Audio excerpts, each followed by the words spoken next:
Дженнифер Лопес жалғыз қалудан қорқа ма? Неліктен 18 жастан бастап бірде-бір рет жігітсіз, күйеусіз кезі болмаған? Ең алғашқы жігіті Дэвид. Мектепті бітіріп, колледжге түскен соң жүріп бастаған. Ол Дженниферге қатты ғашық болыпты. Дженнифер колледждің юрист мамандығында тек бір ғана семестр оқып шығып кеткенін білген анасы Джиллоға қатты ренжиді. Және осы кезде 8 айға Дженнифер ата-анасымен араласпайды. Ата-анасынан ешқандай ақшалай поддержка алмайды. Сол уақыттарда Джиллоның жанынан жалау болған жігіті Дэвид. Дэвид Джиллоға ессіз ғашық болған. Джиллоның ата-анасы өнерде болуына қарсы болса да, Джилло өз армандарынан ешқашан бас тартпады. Колледжді тастап үйінен кеткеннен кейін оның өнер жолындағы алғашқы қадамдары басталды. Алдымен би жолынан, кейін актрисалыққа бет бұрды. Джиллоның сомдаған рөлдерінің бәрі оған үлкен атақтар алып келді. Және осы уақытта ол мектеп кезін келе жатқан алғашқы махаббаты Дэвидпен қоштасты. Сол уақыттарда Джиллоны Майамидің ресторанында алғашқы күйеуі Окани Нуаны кездестірді.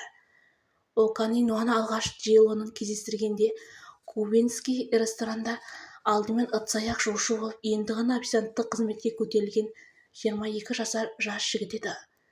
Ал ол кезде Джилло жұлдызы жарқырап келе жатқан нағыз жұлдыз. Бірақ Окани Джиллоның жұлдыз екенін білмесен, оған бірі қарағанда ғашық болғанын айтады. Дженнифермен алғашқы кездеріміз тоғысқанда өмірімде ешқашан бұндай әдемі әйелді көрмедім деген ой келді, дейді Окани. Ертесіне Дженнифер көмекшісімен құрбысымен мен жұмыс жасайтын ресторанға келді. Мен басқа клиенттерге картопта жазылған піреді алып бара жатқанымда Джилло маған қарап, құдайым-ау, мына піре сондай аппетитно көрінеді деген сөзінен басым айналып, басқа столикке апарып жатқан піремді Джиллоға әкеліп бердім, дейді жас жігіт. Сол күні Джилло Оканиге бірге клубқа баруды ұсынады. Және сол клубта олардың алғашқы таныстықтары басталады. Кейіннен үйленеді. 1997 жылы февраль айында Джилло мен Окани үйленді. Алайда олардың некелері ұзаққа бармады. Тек 11 ай ғана бірге тұра алады. Окани Джиллоға қатты ғашық болып қалады. Бірақ Джиллоның сезімі оған толық ашыла алмады. Оканимен ажырасқаннан кейін махаббаты Дженнифердің романы Пи Дидамен жалғасады. Пи Диди Дженниферді кездестіргенде танымал продюсер, рэп орындаушы және отбасылы еді. Тіпті әйелі ұл босанайын деп жүрген. Соған қарамастан Диди Дженниферді көргенде қатты басы кетіп ғашық болады. Ал осы уақытта ең қызығы Джиллоның да күйеуі Окани бар еді. Екеуінің аяқ асты бір-біріне ғашық болып, отбасыларынан ажырасып, бірге болуды таңдайды. Дженнифер Джиллоға деген лақап атты әрі жігіті, әрі продюсері бола білген Пи Диді қойып берген. Пи Ди ол кезде сұмдық атышулы, қыздардың бәрі оған өнеріне өлердей ғашық еді. Бірақ Джиллоға Дидимен жүрген қызықсыз болып кетті. Аяқ астынан Диди өмірінен жоқ болып, хабарласа да алмай жоқ болып кетеді. Ал ол кезде Диди Джиллоға құны $270,000 тұратын сыйлықты жаңа жылға дайындап күтіп жүрген. Ал Джилло болса ұшты-күйлі хабарласа алмайды. Сыйлығын берсе қабылдамайды. Дидидің жүрегі қатты жараланады. Джиллоға қатты ғашық болғанын айтып, көңіл-күйі мүлдем болмай сұхбаттар берді. Пи Диди қатты қайғырып жүрген кезде Джилло өзіне бір ай ішінде жаңа жігіт табады. Бұл жігіт биші еді. Клипін түсіретін уақытта танысқан. Крис Джадпен 6 ай жүріп екеуі үйленеді. Өкінішке орай Джиллоның екінші некесі сәтсіз аяқталды. 2001 жылы сентябрьде үйленіп, 2002 жылдың июнь айында екіге кетеді. Себебі Джилло екінші рет тұрмысқа шығып, бақытты өмір сүріп жүргенде киноға шақырту алып, ол кинодағы Бен Аффлекпен бірге басты рөлде сомдайды. Осы уақыт бойы екеуі бір-біріне өлердей ғашық болады. Джиллоның екінші некесі барынша сақтауға тырысады. Бірақ Бен Аффлек Джейлоның отбасын білсе де, екеуінің ортасына сырып ажырастырып тынады. Джейлоның Бен Аффлекке дейінгі махаббаттары жай махаббат, ал Бен Аффлекке деген махаббаты шынайы махаббат болады.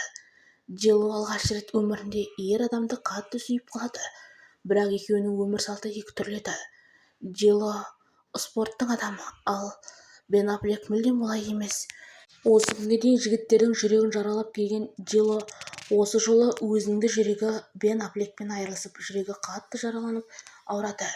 Джейлоның ауырған жүрегін әнші Марк Энтони емдейді. Марк Энтони көп ұзамай бірден үйленуге ұсыныс жасайды, бірақ бұл жолы Дженниферге өте сирек кездесетін көк түстес бриллиант тастары бар өте бағалы жүзік сыйлайды. Джейло бұл ұсынысты қабылдайды. Тұрмысқа шығуға ұсыныс жасағаннан кейін Джейло мен Марк Энтон артын суытпай бір айдың ішінде үйленіп, үлкен дүбірлі той жасады. Джейлоның жаралы жүрегін емдеймін деп, бірақ Марк Энтони өзіне екі бірдей ұл туып берген мейіс болған Дэн Рейнолдстың жүрегін қатты жаралап, әйелімен ажырасамын деп шешеді.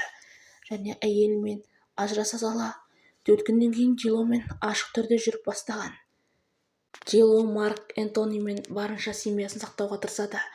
2008 жылы өмірге егіз ұл мен қызды алып келді. Дженнифер Марк Энтониге барынша жақсы әйел болып, отбасын сақтап қалуға тырысады, бірақ Марк Энтони Джейломен өзін толық бақытты сезінбейді. Екеуінің некесі 10 жылға ұласады. 2011 жылы екіге кетеді. 2014 жылы заңды түрде толықтай ажырасады.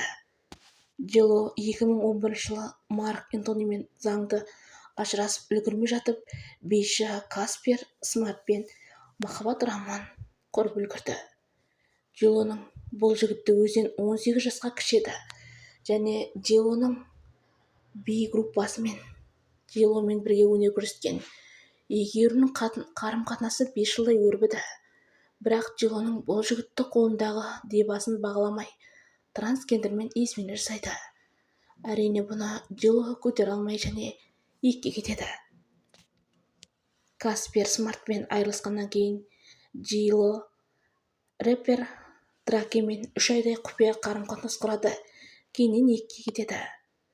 Рэпер Дракемен айырылысқанына 1 ай өткеннен кейін Джейло бейсбол Алекс Родригеспен официалынан жүріп бастайды. Алекс Джейлоның фанаты болған, кішкентайынан Дженниферге ғашық еді.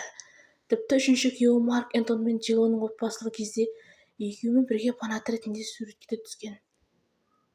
Алекс жүріп бастағанда тіпті құны 16 миллион тұратын бриллиант жүзік алып, теңіздің жағасында Дженниферге маған тұрмысқа шықсы деп ұсыныс жасайды. Бірақ олардың үйлену тойлары карантин уақытында тұспа-тұс келіп, қайта-қайта кейінге шегерілген. Осы кезде Джейло бұл тектен тек емес, демек бізге қарым-қатынасты тоқтату керек шығар деген. Джейлоның ішкі түйсігі алдамапты. Осы кезде тұрмысқа шығамын деп жүрген Алекс оған измене жасап жүрген туралы сыбысты естиді. 2021 жылы Бен Аффлек қайта келеді. Баста қарым-қатынастары достасқан болып басталады, соңы махаббатқа ұласады. Джейло негізі жігіттерінің арасында ең қатты сүйгені осы Бен Аффлек еді.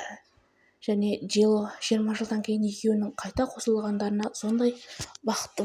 20 жылдан кейін бір-біріне қайта махаббаттары лаулаған Бен Аффлек пен Дженнифер Лопес бір-бірлеріне махаббат үшін тағы да шанш береміз деп шешеді.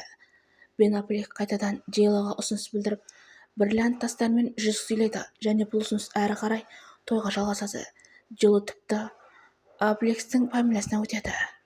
Бен Аффлекспен 20 жылдан кейін қайта қосылған Дженнифер: мен дәл қазіргідей ешқашан өзімді бақытты сезініп көрмедім. Бұл әрине Беннің арқасы. Мен өзімді сондай бақытты сезінудемін, және Бенмен қайта қосылғанымды мақтан тұтамын, деді интервьюда. Шынымен Джейлоның басқа жігіттермен қарағанда осы Беннің қасында көздері шынайы бақытты көрінді.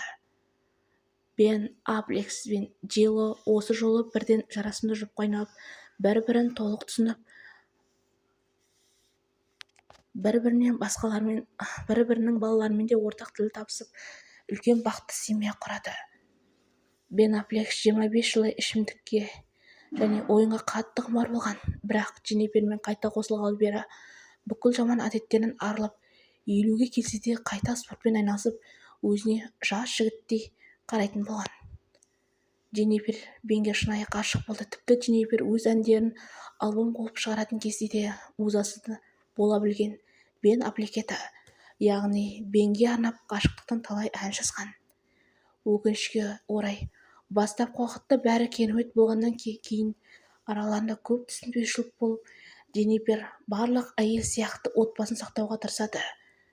Тіпті жұмыс графигін азайтып, көбіне Беннің қасында болуға, Беннің көңіл-күйін көтеруге тырысады. Бірақ бұл жолда Бен Дженниферді бағаламайды. Бір қызығы, Бен Джиломен ұрысып қалса болды. Бұрынғы әйелі, балаларының анасы Дженнифер Гарнерден барып ақыл-кеңес сұрап тұрған. Бұл әрине біздің дивамыз Джилоға ұнамаған. Осылай 13 жыл отасқан бақыт үшін Джиломен қосылуына қарсы деген. Бірақ Бен Аффлек Джиломен мүлдем бір болуға келмейтін әрі түрлі жандармыз деп интервьюларда берді. 20 жылдан кейін қайта қосылған шынайы махаббаттар тағы да екіге айырылды. 26 жасқа толған Дженнифер Лопес қазір бүкіл фокусын өзіне қоюда. Барлық әлемді таңғалдырған, барлық жігітті өзіне қаратырған әнші қыздың өмірі осындай екен.